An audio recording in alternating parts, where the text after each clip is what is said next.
Le thème de la prédication de ce matin est de disciples à chrétiens. De disciples à chrétiens. Tiré des livres de Actes, chapitre 11, verset 26, et Jean, chapitre 14, verset 12. Dans Actes, chapitre 11, verset 26, la Bible nous dit que c'est à Antioche que le nom des disciples a changé. C'est à Antioche que pour la première fois, les disciples sont appelés chrétiens. De disciples à chrétiens. La marche chrétienne a des étapes. Elle commence par l'étape de croyant, puis celui des disciples, et enfin chrétien. Ici, il est question dans ce contexte, bien-aimé, de la croissance spirituelle, de la maturité spirituelle. Il est question dans notre contexte de la croissance et de la maturité spirituelle. Le croyant est cette personne qui croit en Jésus-Christ. Le croyant est cette personne qui croit que Jésus est le Fils de Dieu, venu dans le monde pour sauver l'humanité. Le croyant est celui-là qui croit justement que Jésus est le Messie sauveur, mais ne suit pas Jésus. Le croyant croit, mais ne suit pas Jésus. Ne participe pas à l'accomplissement du plan de Dieu, à savoir le salut de l'humanité. Le croyant n'est pas préoccupé par l'éternité. Cependant, il croit que Jésus est le Messie sauveur. De la femme à la perte de sang, la Bible dit qu'elle croyait. Elle dit, si seulement je touche le bord du vêtement de Jésus. Elle croyait que le salut, ou plutôt la guérison, était en Jésus. Elle croyait. Mais elle n'a pas suivi Jésus après la guérison. Elle n'était pas disciple, mais elle croyait. La femme adultérienne, et qui devait mourir à cause de l'intervention de Jésus, elle n'est pas morte. Elle a cru. Mais elle n'a pas suivi Jésus. Le jeune homme riche savait qui Jésus était. Il va dire, bon maître, il cherche le royaume des cieux, il vient vers Jésus. Il savait qui Jésus était. Mais il n'a pas suivi Jésus. C'était un croyant. Le centenier, sa foi impressionnait Jésus. Jésus dit que même en Israël, il n'a pas vu la foi comme sur le centenier. Le centenier va dire à Jésus, n'arrive pas chez moi, je ne suis pas digne. Dis seulement un mot et mon serviteur sera guéri. Le centenier n'a pas suivi Jésus. Bien-aimé dans le Seigneur. Beaucoup de gens se trouvaient en Israël, ils avaient la foi à cette période-là. Beaucoup ont reçu la visitation de Jésus. Beaucoup ont reçu la touche de Jésus. Beaucoup croyaient, mais n'ont pas suivi Jésus. Bien aimé, le croyant dans notre contexte est cette personne-là qui croit que Jésus est le Messie sauveur, mais n'a pas de relation avec Jésus. Il croit, la personne croit, elle croit, mais elle n'a pas de relation avec Jésus. Le croyant, c'est cette personne-là qui, comme je disais, croit en Jésus mais ne suit pas Jésus. Le croyant, c'est cette personne-là qui va à l'église sans même savoir pourquoi on va à l'église. Le croyant, n'est-ce pas, est en relation avec l'église, mais sans être en relation avec Jésus. Je suis en train d'expliquer ce que c'est que le croyant. Le croyant est en relation avec l'église. Chaque dimanche, il est là. Peut-être il a même un poste. Peut-être il a un rôle à jouer. Il est en relation avec l'église. Les gens à l'église. Peut-être même le serviteur de Dieu. Mais il n'a pas de relation avec Jésus. Nous avons parlé ici de, comment on appelle ça? Dieu en semaine, Dieu le dimanche. Alors le croyant, c'est celui-là qui a la relation avec Dieu que le dimanche. Donc pour lui, Dieu en semaine n'existe pas. Bien aimé dans le Seigneur, je suis en train de parler ici du croyant. Le croyant, n'est-ce pas, cette personne-là qui croit, mais n'a pas de relation avec Jésus. N'est pas en communion avec Jésus. N'a pas d'intimité avec Jésus. Le croyant, c'est cette personne-là qui suit les autres, qui suit la foule, mais ne suit pas Jésus. Bien-aimé dans le Seigneur, le croyant est cette personne-là qui va à l'église, peut-être lit la Bible, peut-être prend la scène, mais qui vit encore dans le péché. Alors que Jésus est venu sauver l'homme du péché. Bien-aimé dans le Seigneur, le croyant est cette personne-là qui ne peut pas enseigner à obéir à la parole de Dieu parce que lui-même n'obéit pas à la parole de Dieu. Il croit, mais il n'obéit pas. Le croyant est cette personne qui ne peut pas faire des disciples parce que lui-même n'est pas un disciple. Il est croyant, mais il n'est pas un disciple. Il y a un adage qui dit, un chien n'accouche pas le chat. Le chien accouche et le chat, un disciple fait un disciple. Pour faire un disciple, il faut d'abord être soi-même un disciple. Alors le croyant n'est pas un disciple, on va le voir tout à l'heure. Il croit, mais il n'est pas un disciple. J'ai dit tout à l'heure que, j'ai cité les gens et j'ai dit, ces gens n'ont pas suivi Jésus. Or nous allons voir tout à l'heure ce qui fait, en fait, quand on parle de disciples. Ils n'ont pas suivi, ces gens n'ont pas suivi Jésus. Alors quand quelqu'un viendra te parler de Jésus, rassure-toi d'abord que la personne est disciple. Alléluia. Bien-aimé, le croyant n'est pas intéressé par les choses spirituelles. Le croyant n'est pas intéressé par les choses éternelles. Le croyant n'accomplit pas la volonté de Dieu. Cependant, c'est un enfant de Dieu. Peut-être il a cru. Il a confessé. La Bible dit, dans Romains 19 à 10, si tu confesses de ta bouche le Seigneur Jésus, si tu crois dans ton cœur que Dieu l'a ressuscité des morts, tu seras sauvé. Car c'est en croyant du cœur qu'on parvient à la justice et c'est en confessant de la bouche qu'on parvient au salut. Donc le croyant est un enfant de Dieu qui fait ses premiers pas dans la foi. Même si il a cru, ça fait 20 ans. Même s'il a cru, ça fait 50 ans. Il est croyant. Il fait ses premiers pas. Malheureusement, il reste au niveau des premiers pas. Bien-aimé dans le Seigneur. Dans la parabole du semeur de Luc 8, le croyant peut être représenté comme, au verset 13, la Bible dit, ce qui est tombé sur le roc, ce sont ceux qui, lorsqu'ils ont entendu la parole, la reçoivent avec joie, mais ils n'ont pas de racines. Ils croient pour un temps et succombent au moment de la tentation. Donc il y a différentes terres. On peut comparer le croyant comme la semence qui tombe sur le roc. On reçoit avec joie. On est enfant de Dieu. Mais lorsque survient la tentation, on succombe. Bien aimé, le croyant, en réalité, c'est une personne charnelle.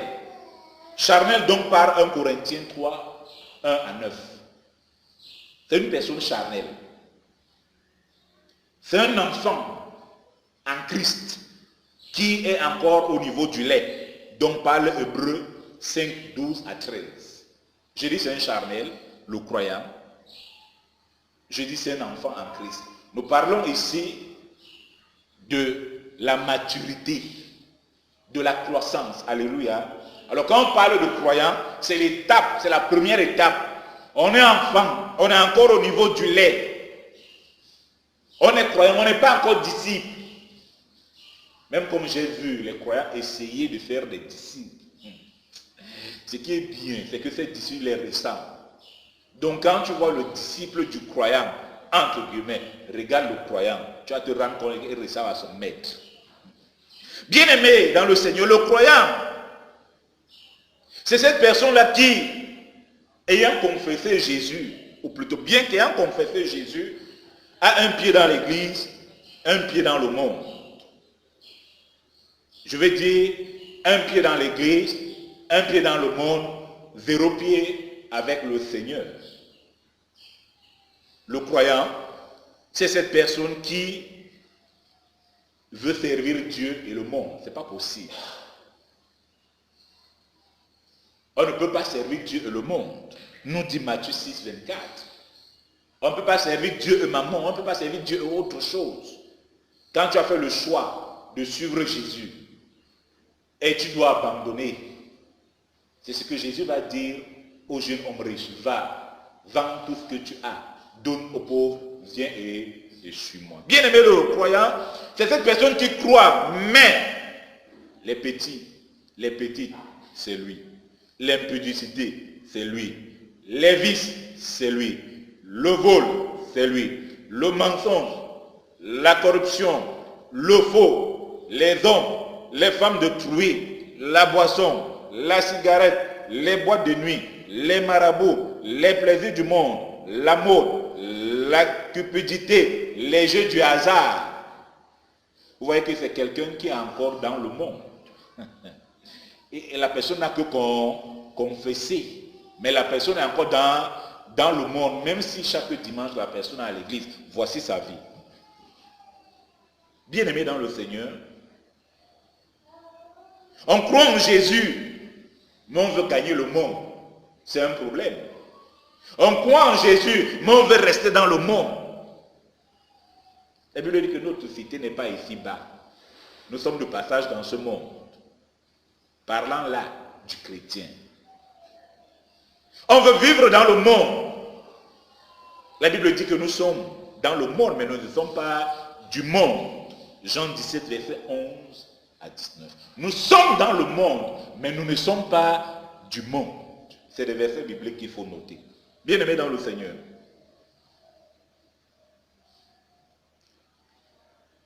Tu crois qu'il y a un seul Dieu, c'est bien, comme le croyant.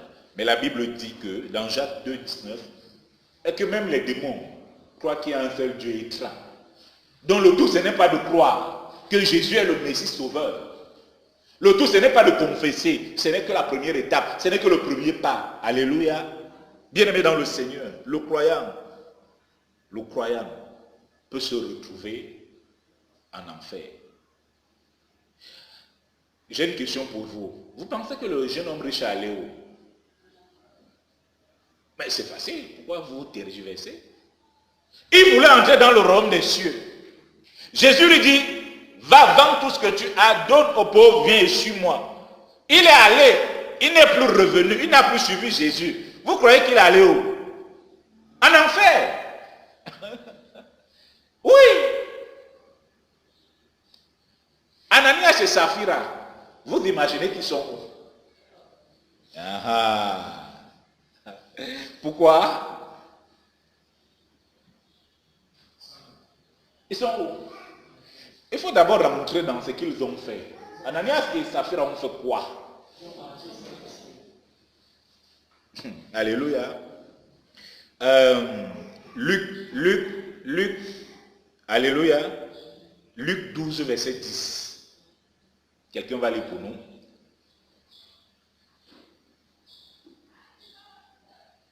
Comprenez donc que le tout n'est pas être à l'église. Comprenez donc que le tout n'est pas de venir s'asseoir à l'église le dimanche.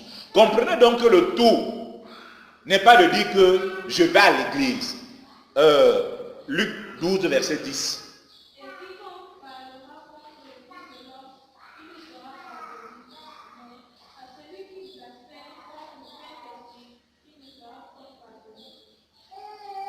Suivez. Acte 5, verset 9. Pierre va le lire. Alors Pierre dit, comment vous êtes accordé pour tenter l'Esprit du Seigneur? Voici, ceux qui ont enterré ton mari sont à la porte et ils vont t'emporter. Ils ont tenté. D'autres versions disent qu'ils ont menti. D'autres versions disent qu'ils ont trompé le Saint-Esprit. D'autres versions disent qu'ils ont blasphémé. Donc Ananias et Saphir, en mentant au Saint-Esprit, ils ont fait quoi? Ils ont blasphémé. Ils ont blasphémé. Quand généralement on parle d'Ananias et Saphira, ça sonne très fort. Mais beaucoup blasphèment sans s'en rendre compte. La Bible dit dans 1 Corinthiens 6, 9 que notre corps est le temple du Saint-Esprit, n'est-ce pas? Bien. Dans l'histoire du monde, un roi grec nommé Antiochos Épiphanes, vous pouvez écrire son nom, Antiochos Épiphanes, il a souillé le temple juif en sacrifiant le porc. Le porc était un animal impur. Il a obligé les Juifs à sacrifier au dieu Zeus, qui était un dieu étranger. Il a fallu que Judas Maccabée vienne purifier le temple. Ça, c'est l'histoire du monde. J'espère que vous maîtrisez les Kardashians. Mais l'histoire du monde là, ça c'est l'histoire du monde. C'est pourquoi je vous dis, prenez ce nom, Antiochos Épiphanes. Allez taper au net. On va vous dire ce que je suis en train de vous dire là. Alors donc, Antiochos Épiphanes, pour le juif, quand il entend Antiochos Épiphanes, ça sonne grrrr. Pourquoi? Pour les juifs, ce gars était un type d'antichrist. Donc, eux voyaient Antiochos Épiphanes comme un antichrist. Il a fait quoi? Il a souillé le temple, n'est-ce pas? Mais beaucoup souillent le temple aujourd'hui. Et ça ne fait pas par ignorance. La Bible dit que notre corps est le temple du Saint-Esprit. En le souillant avec l'impudicité, en fait, tu blasphèmes. Oui, tu es en train de blasphémer. Tu es en train de faire la même chose qu'Antiochos Épiphanes, qui avait sacrifié le porc au temple. C'était une aberration pour les Juifs. Il a fallu qu'on purifie le temple avec Judas Maccabée. C'est la même chose.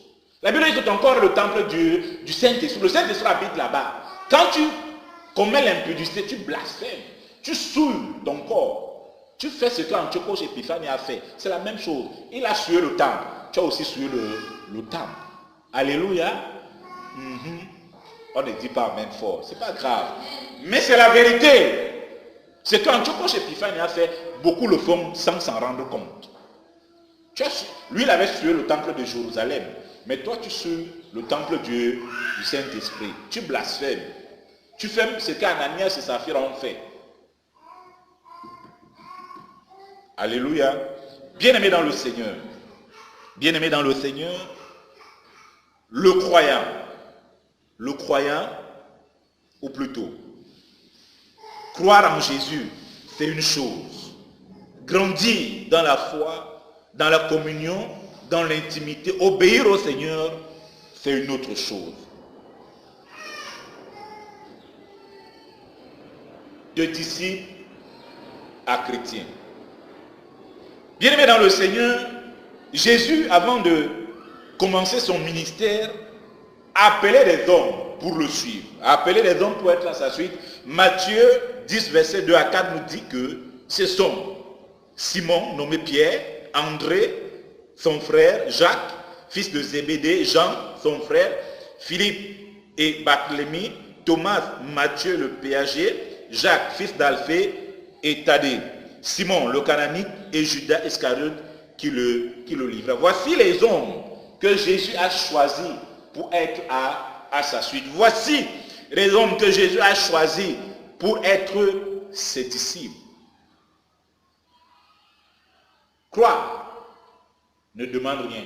Il faut seulement croire. Devenir disciple demande de Luc 9, 33, 23 à 24. Luc 9, 23, 24. Jésus va dire, celui qui veut venir vers moi, qui renonce, ou plutôt après moi, qui renonce à lui-même, qui se charge de sa croix et qu'il me suive. Croire ne demande rien. Il faut juste que tu aies la foi. Il faut croire. Or, devenir disciple de Jésus demande trois choses. La première, renoncer à soi. La deuxième, se charger de sa croix. La troisième, suivre Jésus. C'est ce qui a dépassé le jeune homme riche.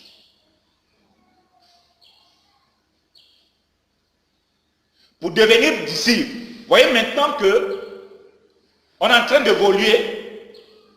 Maintenant on est disciple. Et pour devenir disciple, il faut renoncer à soi. Qui parle de renoncer à soi, parle de renoncer au monde et ce qu'il propose, au plaisir du monde, aux choses du monde. Je ne fais plus ça, je ne m'habille plus comme ça, je ne bois plus, je ne fume plus, je ne vais plus en boîte, Oui, il faut renoncer. Il faut se charger de sa croix. Le renoncement, ça ne va pas te laisser. Ça va faire mal. Ça va te mettre dans des positions, peut-être de manque, peut-être de besoin. Mais Jésus voudrait que tu restes sur le chemin du calvaire, dans le manque et le besoin. Que tu portes ta croix, que tu ne te débarrasses pas de ta croix. Que dans le manque, dans le besoin, que tu ne cherches pas les raccourcis.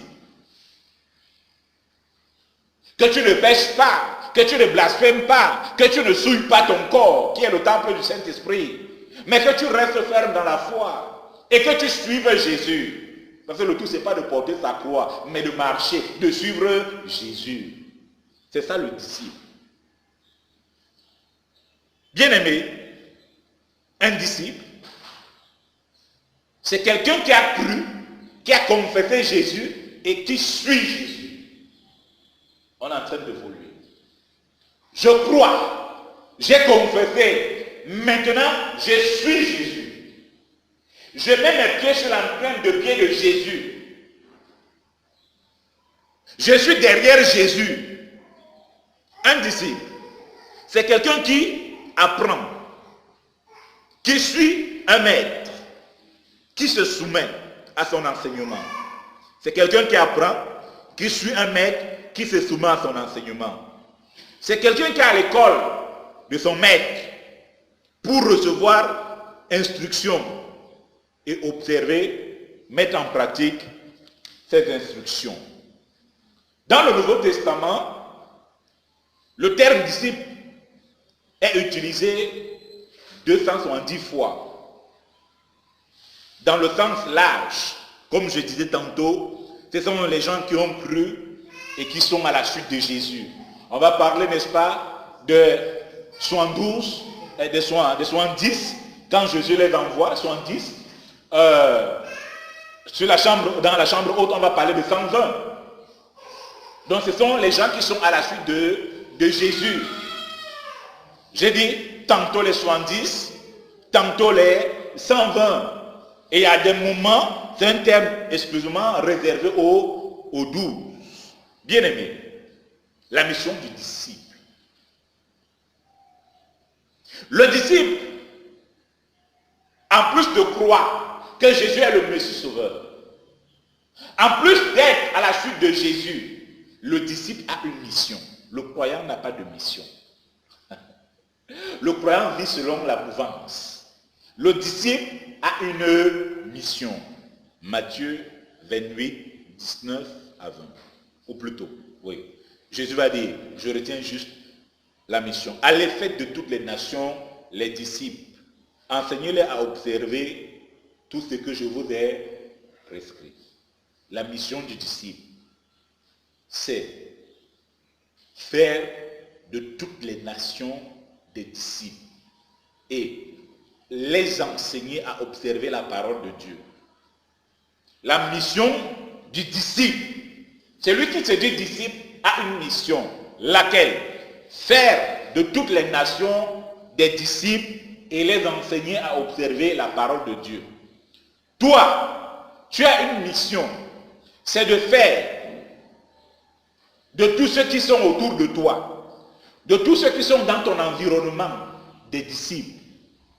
La Bible dit que vous serez mes témoins à Jérusalem, en Samarie, en Judée, dans toutes les extrémités de la... Alors donc tu as pour mission les gens qui sont autour de toi, que ce soit au niveau de la maison, que ce soit au niveau, n'est-ce pas, du lieu de service, tu as pour mission de les faire des disciples. Ce n'est pas pour rien que tu es là-bas. Ce n'est pas un hasard. Dieu te met là-bas parce que Dieu croit que c'est que tu es disciple. Et qu'au travers de toi, les autres aussi, n'est-ce pas, vont devenir des disciples. Nous avons dit tout à l'heure, ce n'est qu'un disciple qui fait des disciples. Alors si toi tu es déjà disciple, si toi tu as cru, tu as la suite de Jésus, tu as été enseigné, parce que notez très bien, outre la mission, ce qui fait la force du disciple, c'est quoi? Mais si le disciple a enseigné, le croyant n'est pas enseigné. Alléluia. Le croyant n'est pas enseigné. Le disciple a enseigné parce qu'il est à l'école du maître. Quand l'apôtre Paul va dire, j'ai été élevé au pied de Gamaliel. L'apôtre Paul a été enseigné par Gamaliel qui était un grand docteur à cette époque. Donc quand il est devant les rois Agrippa et autres, il les rappelle où est-ce qu'il a pris instruction. Au pied de Gamaliel qui était docteur de la loi. Donc un disciple a un maître, il s'assoit. Parce que quand il dit au pied de Gamaliel, à l'époque c'était pas comme sur les chaises. Non, tu t'asseyais par terre. C'est pourquoi on dit au pied de Gamaliel. Tu t'asseyais, le maître était debout et vous enseignez. Alors donc, outre la mission, ce qui fait le disciple, c'est qu'il suit l'enseignement. Il est enseigné, il est équipé. Et c'est ce que Jésus a fait pendant 3 ans et demi. Il a passé le temps à enseigner les disciples théoriquement et pratiquement pendant 3 ans et demi qu'il a été avec eux. Bien-aimé dans le Seigneur, le disciple vit pour le salut des âmes. Le disciple vit pour le salut des âmes. Le disciple vit selon l'enseignement de son maître. Le disciple accomplit la volonté de son maître. Le disciple accomplit la grande commission dont nous venons de parler tout à l'heure, c'est-à-dire gagner des âmes à Christ. Le disciple évangélise, parle de Jésus aux autres pour qu'ils soient sauvés et libérer les mains de l'ennemi. Le disciple n'a pas honte d'évangéliser. Si tu dis que tu es disciple de Jésus et que tu as honte d'ouvrir ta bouche et d'évangéliser et de parler des autres à Jésus, tu es encore croyant. Tu n'es pas encore un disciple. L'apôtre Paul va dire dans Romains 1,16, car je n'ai pas honte de l'évangile. C'est une puissance de Dieu pour quiconque croit. Alléluia. Paul dit qu'il n'a pas honte de l'évangile. C'est une puissance de Dieu. Alors, toi, tu as honte de l'évangile? Tu as honte de parler de Jésus à d'autres personnes? Non, la Bible dit que c'est le moyen par lequel les gens doivent être sauvés. Alors le disciple, ou plutôt le cœur du disciple bat pour le salut des âmes. Comme le cœur du maître, Jésus, a battu, bat encore pour le salut des âmes. Bien aimé, le disciple est le sel de la terre, la lumière du monde. Matthieu 5, 13 à 14. Le sel pour donner le goût. Le disciple ne ressemble pas au sel, mais le disciple est le sel. Vous savez, quand on met le sel dans la sauce, ça donne le goût, n'est-ce pas? Mais il faut mesurer. Parce que trop de sel, c'est un problème en même temps. Mais ça donne le goût. Bien aimé, au travers de l'évangile, toi qui es disciple, le Seigneur voudrait que tu donnes le goût. Tu changes la vie des gens au nom de Jésus. Quelqu'un ne dit pas amen. La Bible dit que tu es le sel. Donc au travers de toi, le Seigneur voudrait que les vies des gens changent. Le Seigneur voudrait que les vies des gens, n'est-ce pas, changent. Le Seigneur voudrait que tu donnes le goût. Alléluia. Alléluia. Oui. C'est pourquoi j'ai le Seigneur compte sur le disciple. Parce que le disciple a été formé. Maintenant le Seigneur voudrait que le disciple aille pour changer les vies, pour donner le goût. Tu vas voir quelqu'un, peut-être qu'il est encore dans le monde. Le problème c'est qu'il n'a plus même envie de vivre. Peut-être qu'il s'est rebellé contre Dieu. Que sais-je encore? Mais au travers de l'évangile, la Bible dit que la parole de Dieu est puissante. La parole de Dieu est efficace. La parole de Dieu est vivante. Au travers de l'évangile, au travers de la parole de Dieu, le Seigneur voudrait que toi, tu parles. Tu partages l'évangile. Et que quelqu'un soit sauvé. Et que quelqu'un soit encouragé. Et que quelqu'un reprenne goût. Et que quelqu'un ait encore envie de vivre. Et que quelqu'un arrête les envies suicidaires. Le Seigneur compte sur toi. Alléluia. Le Seigneur compte sur moi. Le Seigneur compte sur le disciple. Oui, le Seigneur voudrait qu'au travers de la parole, que nous éclairons. Comme le dit le psaume 119, verset 105.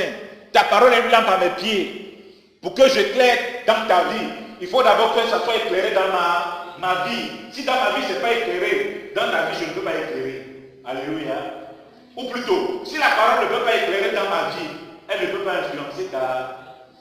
Alléluia. Bien-aimé dans le Seigneur,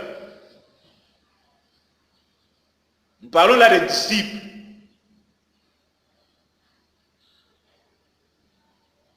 La Bible dit que un aveugle ne peut pas conduire un autre aveugle, de peur que les deux tombent. Merci bien. Il faut être un disciple pour faire des disciples. Alléluia. Cependant, un disciple, ce n'est pas suffisant. Ce matin, nous parlons de disciples à chrétiens. Ce n'est pas pour rien qu'Antioche, on a trouvé bon de changer le nom des disciples. Le disciple peut renier Christ. Alléluia. Pierre l'a fait. Le disciple peut renier Christ. Là, nous sommes en train de voir les limites. Alléluia.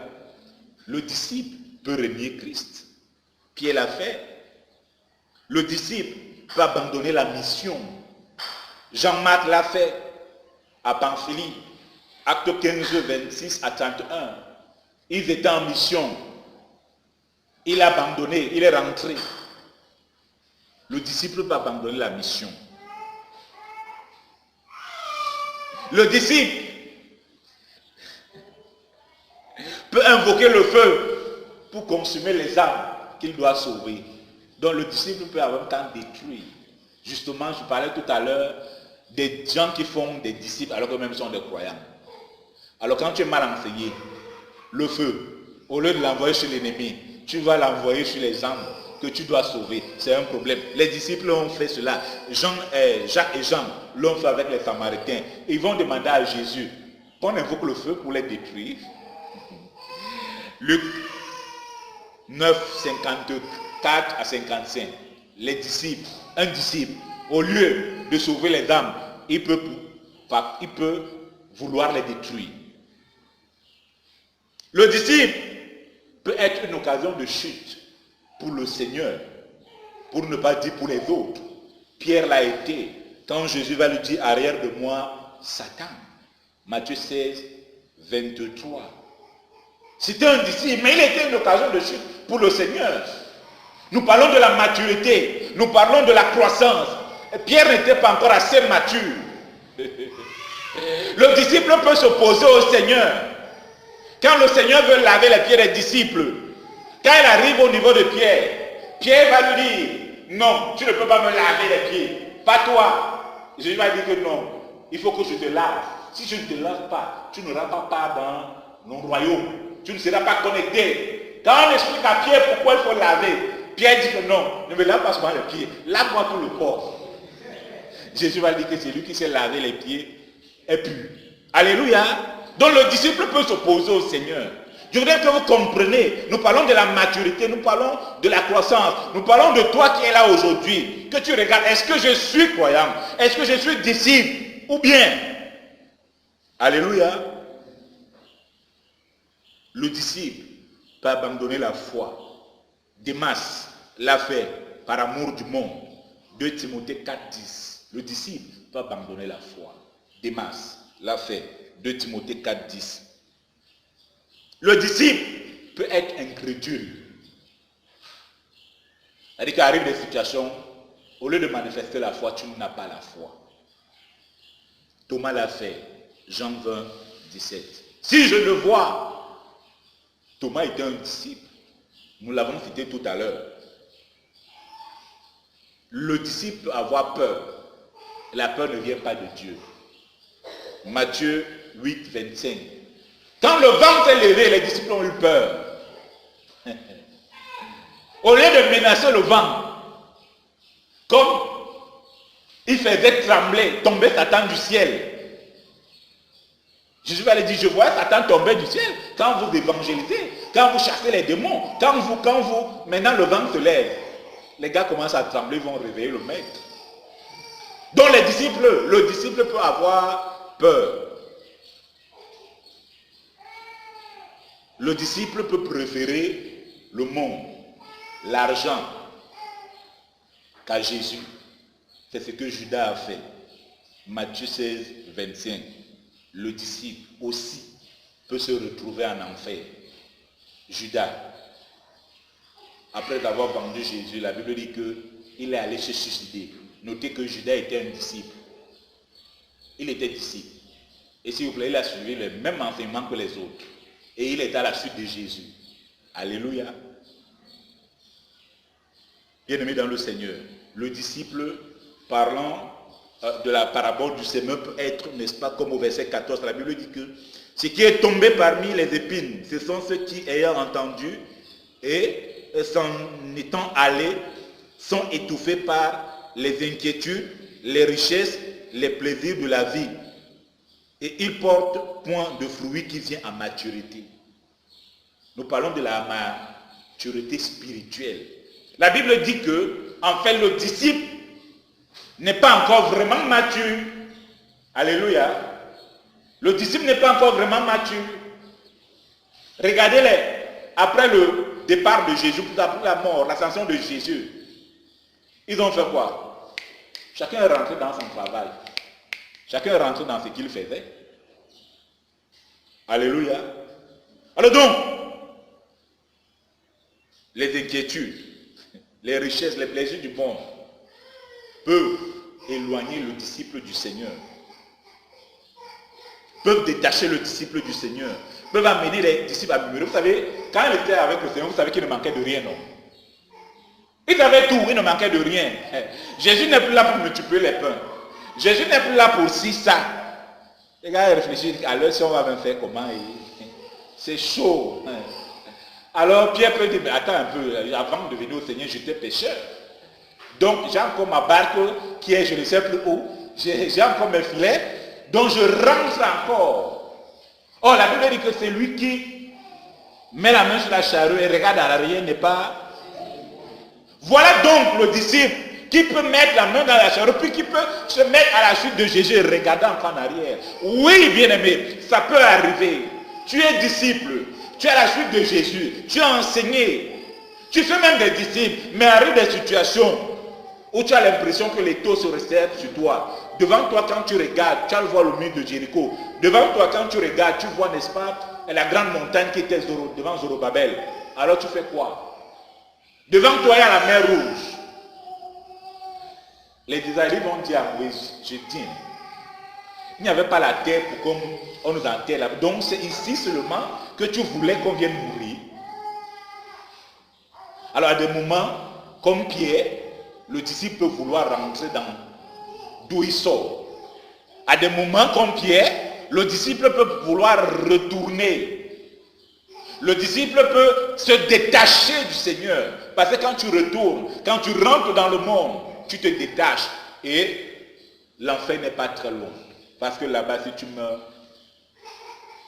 tu tombes directement en enfer. Bien aimé dans le Seigneur, la Bible nous dit que à Antioche, quand on a vu les disciples faire, ici nous parlons déjà, quand on parle de ces disciples, ce n'étaient plus les disciples comme ceux qui invoquaient le feu, ceux qui reniaient la foi, ceux qui abandonnaient la mission. Non, c'était notre style de disciples. La Bible dit que à Antioche, quand on a vu les disciples faire, quand on a vu les disciples agir, quand on a vu les disciples se comporter, la Bible dit qu'à Antioche, n'est-ce pas, leur nom a changé.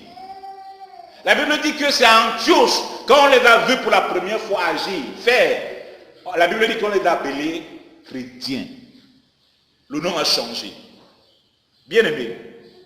Chrétien veut dire celui qui ressemble à Christ. C'est lui qui ressemble à Christ. Donc vous voyez que ici, le tout ce n'est pas de croire. Le tout ce n'est pas d'être à la suite de Jésus. Le tout ce n'est pas d'être enseigné. Mais il faut être à un niveau où tu es à l'image de Jésus. C'est-à-dire après l'enseignement, tu es capable de mettre en pratique ce que tu as appris. Alléluia. Tu n'as pas besoin que quelqu'un soit derrière toi. Tu n'as pas besoin qu'on te surveille. Tu arrives à une autre dimension où tu es connecté au Saint-Esprit. Ici, les disciples étaient connectés au Saint-Esprit. Ici, le Saint-Esprit était en œuvre à Antioche. Donc, en fait, quand on les voyait à Antioche, on ne voyait pas les hommes. On voyait Jésus. On voyait le Saint-Esprit se manifester au travers de ces hommes. C'est pourquoi on les a appelés chrétiens. Alléluia. Ce n'étaient plus les disciples qui abandonnent la mission. Ce n'étaient plus les disciples qui renient la foi. Non. C'était les disciples qui avaient reçu le Saint-Esprit. Alléluia. Jésus va le dire, mais vous recevrez une puissance. Le Saint-Esprit survenant sur vous, vous serez mes témoins. Pierre, qui pouvait renier Jésus devant une petite fille, quand il reçoit le Saint-Esprit, devant 3000 personnes, il pouvait prêcher. Devant le Sanhédrin, Pierre pouvait dire, regarde, il y avait une petite fille, il renie Jésus. Mais le Sanhédrin, Pierre va le dire, il vaut mieux obéir à Dieu qu'aux hommes. Alléluia. C'était déjà un chrétien. Alléluia. Le Saint-Esprit agissait déjà. Je ne voudrais pas que vous compreniez mal. Je ne dis pas que le disciple n'a pas le Saint-Esprit, non. Le disciple a le Saint-Esprit. Et même le croyant. Alléluia. Mais maintenant, ça dépend de la manifestation du Saint-Esprit en toi. Quand tu reçois Jésus, tu as le Saint-Esprit. Alléluia. Plus tu te disposes, plus le Saint-Esprit œuvre. Alléluia. Et l'œuvre commence par te détacher du monde. Nous avons vu que le croyant est encore dans le monde. Nous voyons que le disciple n'est plus dans le monde. Mais le disciple en même temps n'est pas encore mature. Mais quand on parle de chrétien, de ressembler à Jésus ici, de faire comme Jésus, de penser comme Jésus, là on parle de chrétien. C'est pourquoi ce matin nous disons de disciple à chrétien. Je quitte l'état du disciple. J'évolue. Je ressemble à Christ. Je fais comme Christ. Alléluia. Je ressemble à Christ. Je fais comme Christ. Je pense comme Christ. C'est ça le chrétien. Bien aimé dans le Seigneur. Le chrétien, c'est celui-là. Il vit pour la gloire de Dieu. Le chrétien, Jean 14, 15 dit que celui qui même garde mes commandements, le chrétien garde les commandements du Seigneur. Bien-aimés, nous avons vu que ce qui fait battre le cœur du disciple, c'est le salut des âmes.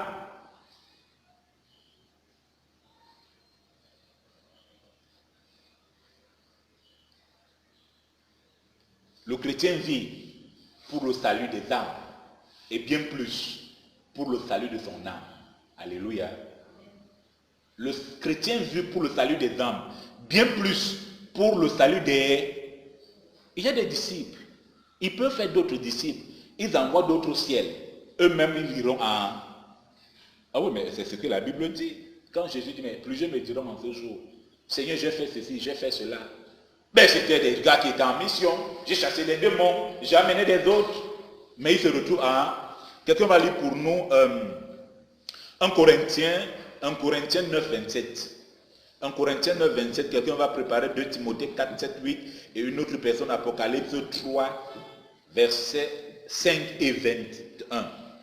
Commençons par 1 Corinthiens 9, verset 27. Que quelqu'un aille dans 2 Timothée 4, 7, 8. 1 Corinthiens 7, verset 29, la Bible dit, je traite durement mon corps et je le tiens assujetti de peur d'être rejeté après avoir prêché aux autres. Je voudrais que vous compreniez le thème de ce matin. De disciple à chrétien. Ici, Paul dit qu'il traite durement son corps.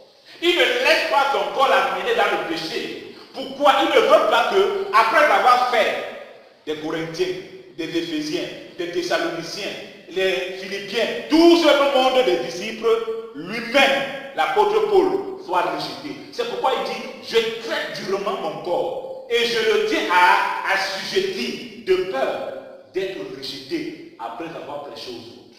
Je ne veux pas faire des disciples, mais que devant le Seigneur me dit, retire-toi, je t'ai jamais connu. Alléluia. C'est pourquoi nous parlons de chrétiens. Vous voyez que ici l'apôtre Paul ne s'intéresse pas seulement aux âmes, mais il s'intéresse aussi à son âme. Alléluia. C'est ce que nous parlons ce matin. Parce que ça ne sert à rien. Ça va servir à rien de faire des disciples, faire entrer les autres au paradis. C'est bien.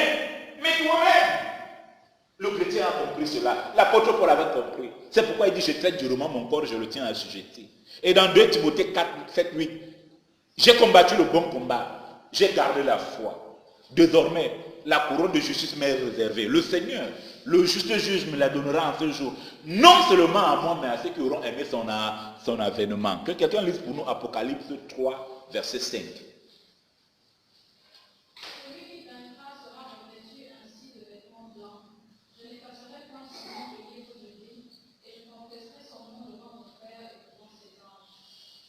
Verset 21.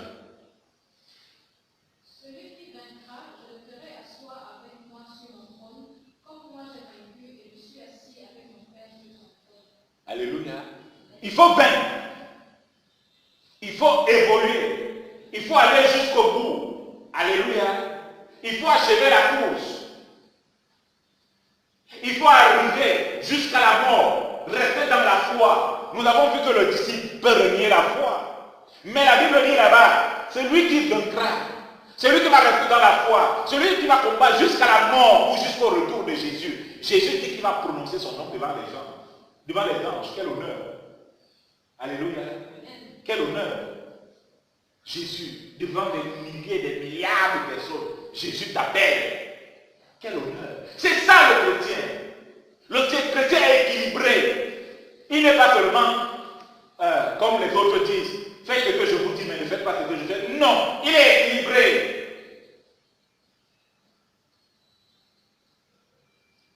Le chrétien vit pour l'éternité.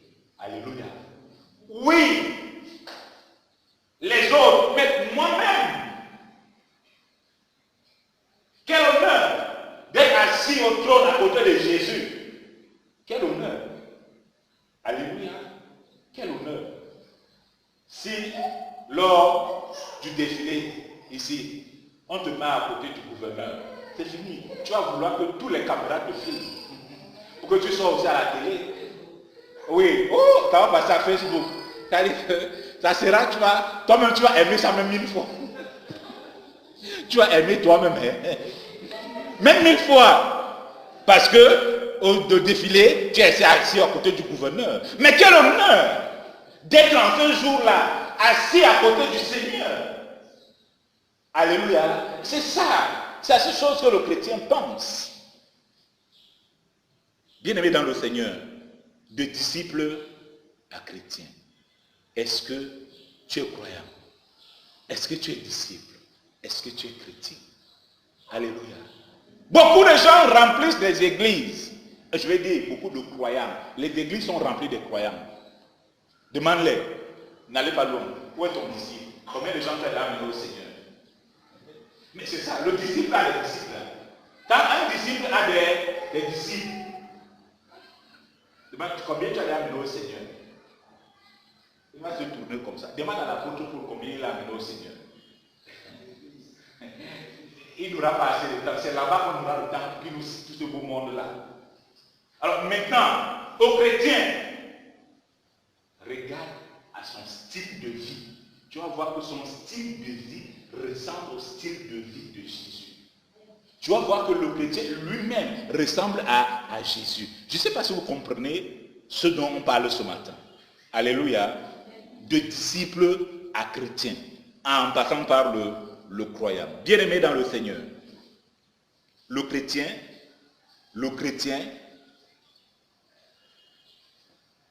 développe sa communion, sa relation, son intimité avec le Seigneur. C'est pourquoi Jean dit, 14, 15, celui qui même garde mes commandements, celui qui même garde ma parole, celui qui même est intéressé par la communion, la relation.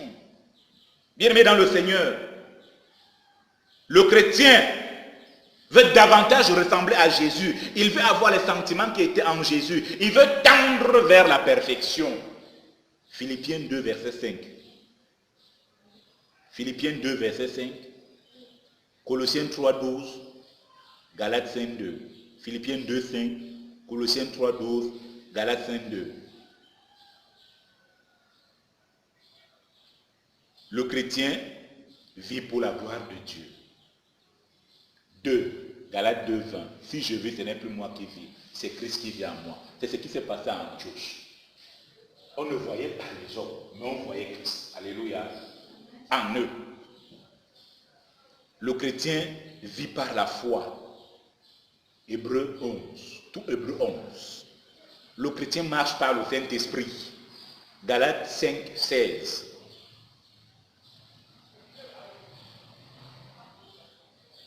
Le chrétien croit à l'accomplissement des promesses de Dieu. Romains 4, 20 à 21.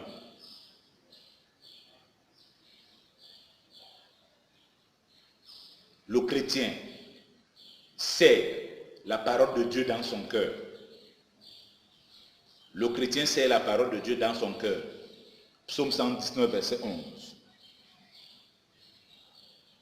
Le chrétien vit pour le siècle à venir, vit pour l'éternité. Le chrétien vit pour le siècle à venir, vit pour l'éternité. Pardon. Hébreux 11, 38, 39. Alléluia. Le chrétien peut être ravi au ciel. Alors, quelqu'un va lire pour nous. Quelqu'un va lire pour nous 2 Corinthiens 12, 2 à 4. Le chrétien peut être ravi au ciel.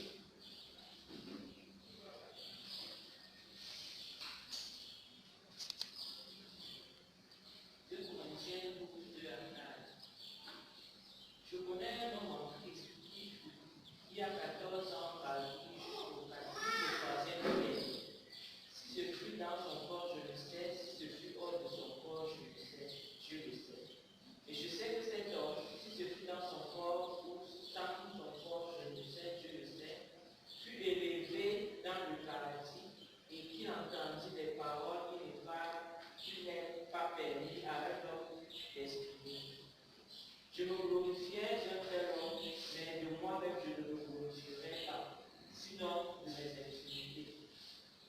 Alléluia. C'est bon. Le chrétien, en fait, l'apôtre Paul, très facile, c'est de lui qu'il parle. Il parle de lui. Il a été ravi au ciel. Alléluia. Le chrétien peut être ravi au ciel. Le chrétien peut aller au paradis. Il y a l'apôtre Paul. Il y a Jean, à l'île de Patmos.